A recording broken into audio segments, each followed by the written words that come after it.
इश्क देना, इश्क देना।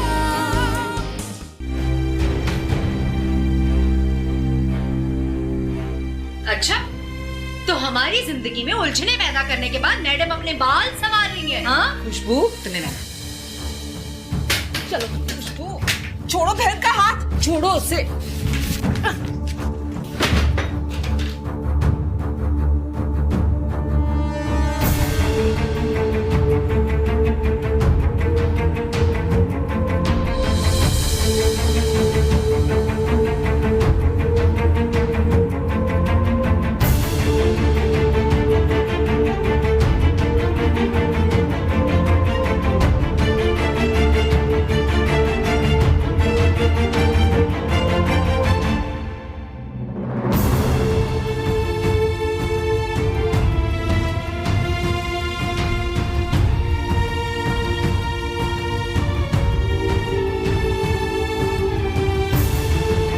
मेरी तरबियत में कहाँ कमी रह गई थी कि तुम्हें बहन से मोहब्बत होने के बजाय इतनी नफरत हो गई।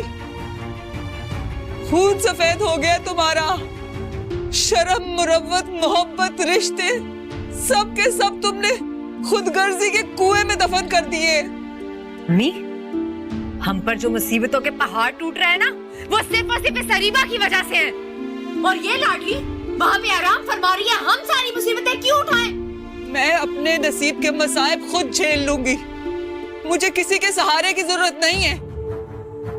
मेरा साथ देने के बजाय आपस में लड़ रहे हो। माँ का एहसास करने के बजाय परेशानियां बढ़ा रहे हो। अम्मी, मैंने तो हमेशा आपकी परेशानियां कम करने की कोशिश की है। क्या मतलब है तुम्हारा? क्या मतलब है तुम्हारा कि अम्मी के ऊपर जो मुसीबतें आ रही हैं उसकी वजह मैं हूँ? बस खामोश। मैं अभी जिंदा हूँ और अपने लिए खुद ही काफी हूँ। अपना भी बोझ उठा सकती हूँ और तुम्हारा भी। हाथ नहीं चला सकती तो जुबान भी मत चलाओ।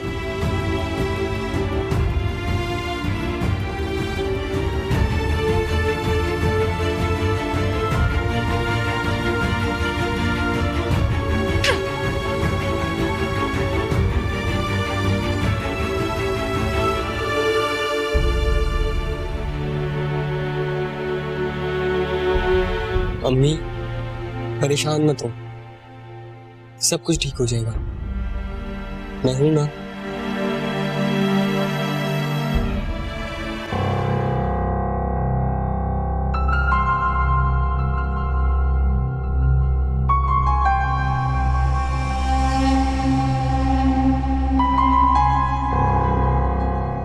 अरे वाह भाई वाह, क्या बात है भाई। अभी तो लड़की ने हाँ भी नहीं की और तुमने अपनी पूरी जायदाद सज्जो खाला के नाम कर दी। अबे खाला, मेरा बस चले ना तो तेरे नाम जायदाद नहीं, गिरफ्तारी का वारंट लिखवाऊं। और नहीं तो क्या खाला, ये खाला काम एक टकेगा नहीं। और ख्वाब देख रही जायदादों का। ये स्टैम्प पेपर अपनी चहेती नाहिद को दे देना और उसे कह देना ज़बान का एतबार उस वक्त तक किया जाता है जब तक हाथ गरेबान तक ना पहुंच जाए। नाहिद के उस रिश्ते के लड़के ने मेरे गरेबान में हाथ डाला है। उसे कहे लिख कर दे कि अगले महीने की 10 तारीख तक वो पैसा दे देगा, वरना। अरे ये क्या अंग्रेजी में एंड लिखा हुआ है? हैं? हाय अल्लाह, ये क्या 1,20,000 बस? वे खाला तू भी ना, तू क्या चाहती है? अपने बाप दादा का उधार का रजिस्टर नाहिद के सामने खोलूं? वे खाला जो रकम है वही लिखा है भैया। अरे अकल को क्या आइसक्रीम में डालकर खा गया है या दुकान पे बैठ के घास बेच रहा है? गधेपन की बातें किए जा रहे हैं। देख खाला, खाली अपनी दिमाग ना खा। जो तेरा शैतानी दिमाग कह रहा है ना, सोच रहा है वो बता। अरे बात सुन, इतनी रकम में तो नाहिद खुशबू का हाथ तेरे हाथ में देते हुए 100 बार सोचेगी। और तू तो छोटी पे नजर रखे हुए ना।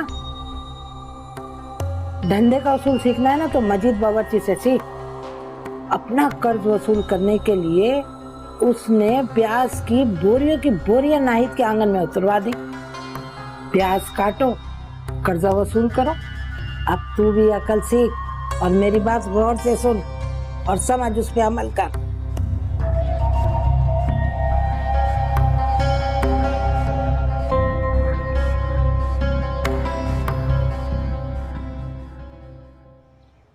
अस्सलाम वालेकुम।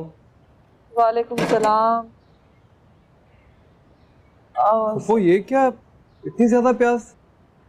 मजीद बावर्ची दे के गया है काटने के लिए। इतनी प्याज? मगर क्यों? आपने मना क्यों नहीं किया? बेटा कैसे मना करती, तुम्हें अंदाजा नहीं है? कर्जा लेते ही जुबान पे ताले लग जाते हैं। अरसल भाई, हमने तो काफी प्याज काट भी दिए और कटी हुई प्याज का ढेर मजीद बावर्ची ले भी गया। आप दोनों ने अकेले? अकेले करने की कहाँ हिम्मत है मुझ में। वो तो खुशबू और अरीबा साथ लगी हुई थी, उनको हटा के अभी बैठी हूँ। अरीबा कहाँ है? अरीबा की आवारागर्दियों पे पर्दा डालना अम्मी की आदत नहीं बल्कि फितरत बन गई है। वो मैडम आई, खाना खाया, आराम किया और नौकरी का बहाना करके चली गई। ऑफिस गई? मगर वो तो रिजाइन कर चुकी है, अब कौन सी जॉब पे गई? क्या? ये क्या कह रहे हो तुम? अरीबा ने नौकरी छोड़ दी? उसने इस्तीफा देने से पहले ये भी नहीं सोचा कि कर्जदार आके उसकी माँ की बोटियां नोच लेंगे? बेटा, प्याज काटने के बाद अगर मैं लोगों के घरों में जाकर झाड़ू और बर्तन का काम भी करूंगी तो ये कर्जा तो सालों साल नहीं उतरेगा। ये इस्तीफे वाली बात उसने तुम्हें खुद बताई है? मुझे तो घर से कह के गई है कि बॉस से एडवांस लेने की बात करने जा रही है। ऑफिस की जॉब खत्म करके शायद हॉस्पिटल में देखभाल करने की नौकरी कर ली है। वैसे जिस किस्म के उसके अंदाज थे ना, उस पर सूट भी यही करता है कि बॉस की मुलाजमा बनकर उनकी देखभाल करे और सब पर राज करे। चले प्याज काटें, मजीद बावर्ची आता ही होगा।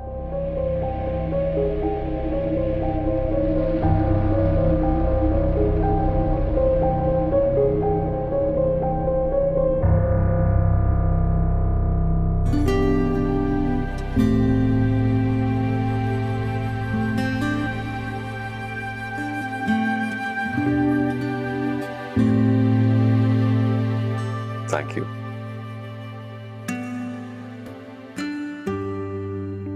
तुम्हें हालात के सामने इस तरह कॉन्फिडेंट मुस्कुराते हुए देख के मुझे बहुत खुशी हो रही है। मेरा कॉन्फिडेंस लेवल तो आप ही ने बहाल किया है, वरना मैं तो हार मान के रिजाइन कर चुकी थी। अपने पे इस तरह यकीन ना रखना, दुनिया से छुप के डर के बैठ जाना, मुझे ऐसे लोग बिल्कुल पसंद नहीं। मेरी सेक्रेटरी को तो मेरी पर्सनालिटी को पोर्ट्रे करना चाहिए। You should be confident, active, energetic. जी सर, मैं आपकी पर्सनालिटी के पॉजिटिव पॉइंट जरूर कॉपी करना चाहती हूँ। ओके सर, मैं कल से ऑफिस ज्वाइन कर रही हूँ। That's great. अभी आप लैपटॉप उठाएं और एक ईमेल लिखें।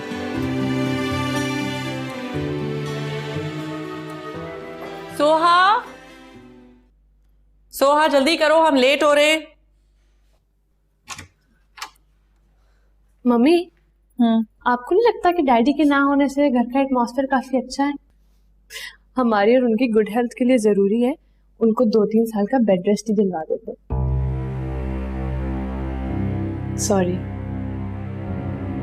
Sorry for what? डैडी मेरे साथ तो जैसे भी हों हैं तो आपके शौहर ना। मेरी बात आपको बुरी लग गई शायद। बुरा तो बेटा तुम्हारे बाप ने तुम्हारे इस दुनिया में आते ही मान लिया था। तुम्हारी पैदाइश पर उसके चंद लफ्जों ने मेरी सारी खुशी मिट्टी में मिला दी थी। बेटे की ख्वाहिश रखने वाला वो इंसान, उसके लिए तुम हमेशा से अनवांटेड रही। उसने कभी तुम्हें बेटी का प्यार नहीं दिया, कभी अपनी बेटी समझा ही नहीं है। इसीलिए तो वो बेटी की नजर में बाप का मकाम नहीं पा सका। चलें?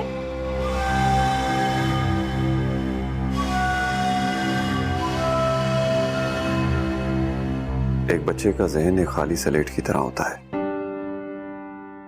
बचपन में उसके जहन में जो भी नकूश खींच दिए जाएं, वो मिटाए नहीं जा सकते। और आज मरीना उसी मासूम जहन को कठपुतली की तरह यूज कर रही है। मुझे उसके मकासद का पता चल गया था, इसीलिए मैंने सोहा को अब्रॉड पढ़ने के लिए भेज दिया ताकि उसकी घटिया तरबियत से बच सके। उसके पास गया, उसके पास रहा, but all in vain। लेकिन सब बेकार रहा। गलतफहमी थी मेरी। फासले दिलों में हुआ करते हैं, रास्तों में नहीं। मरीना ने दूर रहकर भी अपना प्यार जता के, अपने आप को मजलूम साबित करके उसके माइंड को कैप्चर कर लिया।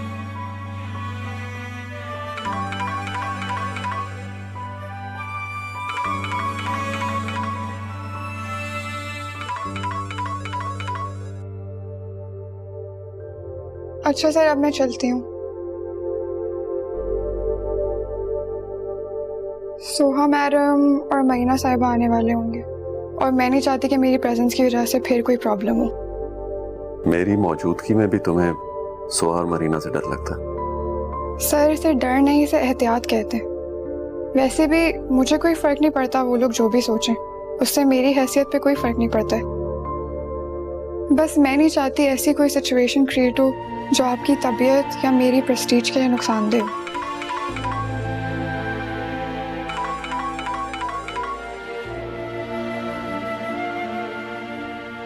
किसका फोन है जिससे आप इरिटेट हो रही हैं?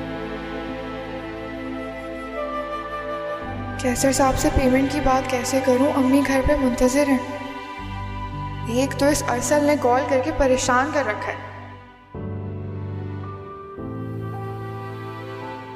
आप बताइए, मैं सुन रहा हूँ। सर, मैं एक्सक्यूज मी, आप प्लीज जरा फाइल करें। अच्छा सर, मैं चलती हूँ।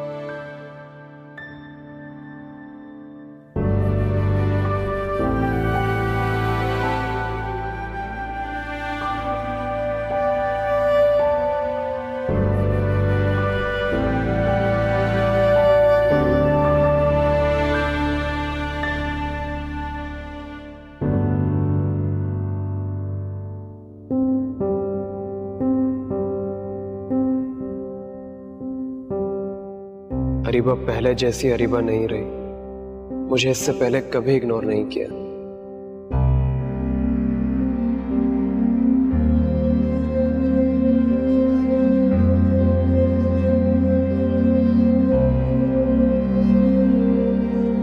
अम्मी फिर से दरवाजे पर आस की नजरें जमाए बैठी होंगी। उनकी निगाहों का कैसे सामना करूंगी? कैसे कहूंगी कि आज भी पैसों का कोई इंतजाम नहीं कर सकी? कैसर साहब मुझसे कितने पर्सनल हुए जा रहे हैं। अपनी फैमिली की बातें मुझसे शेयर करना शुरू कर दी हैं। कितना एतमाद करने लगे हैं, जो मेरी बहुत बड़ी कामयाबी है। मगर ये बातें मेरी फैमिली को कभी समझ नहीं आएंगी।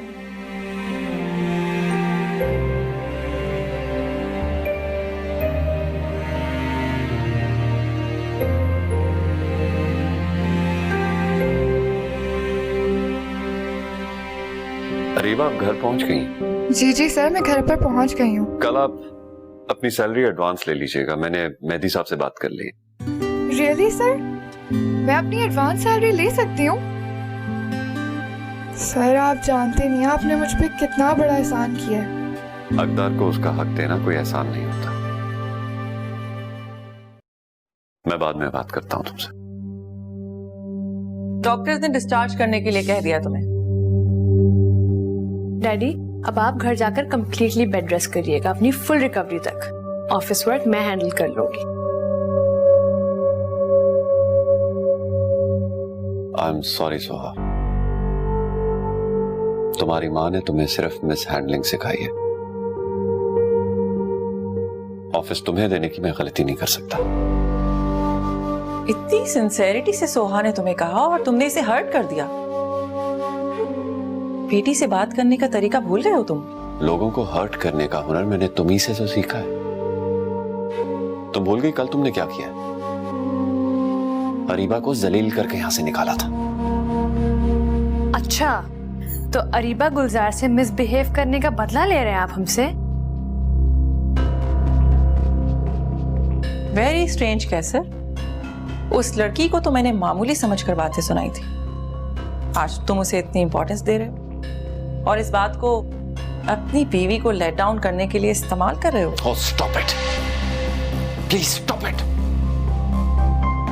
हॉस्पिटल में पेशेंट्स को इसलिए एडमिट किया जाता है कि उनको टेंशन ना, और तुम दोनों माँ बेटी मुझे टॉर्चर करने आए हो यहाँ पर। इस एज में सठिया गए हो क्या?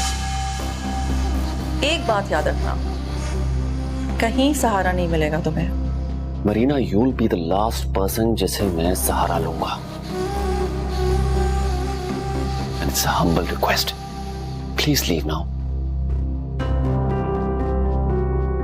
चलो सोहा, अकेला छोड़ दो अपने बाप को। चल।